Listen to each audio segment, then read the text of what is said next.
Hi guys, so guess what? Naglalakad tayo dito malapit sa grandstand.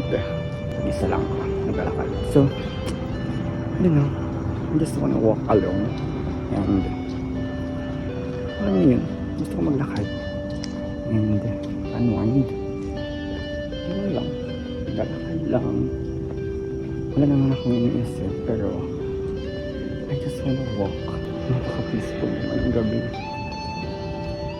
Dito ang Ginsu. Here, dito ang Ginsu. Dito ang grandstand.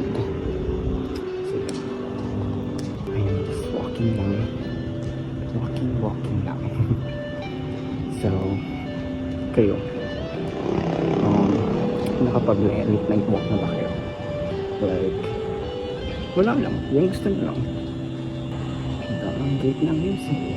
Alam nyo guys, nowadays, papansin ko, ang mga kabataan or young ones is kahit maliit na bagay, ina-overthink nila or ina-overthink natin. Kung ano man yung iniisip nyo na alam naman natin na may solusyon yan. Isipin na lang natin kung ano yung mga possible na pwede natin gawin para ma-resolve man kung ano man yung iniisip or mga problems natin sa life. And always remember na do not overthink the things we cannot control. Kasi, oh my God, wala naman tayong magagawa kung mangyayari or nangyari na yun, di ba?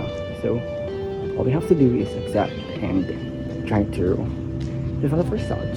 And kung mangyari man yun, or may mangyari man na hindi maganda, accept and learn from it, di ba? So, yun lang. Saya maglakad ng mag-isa. Yung mag-isa, you're alone but you don't feel lonely. Yun. So, yun lang. Bye guys.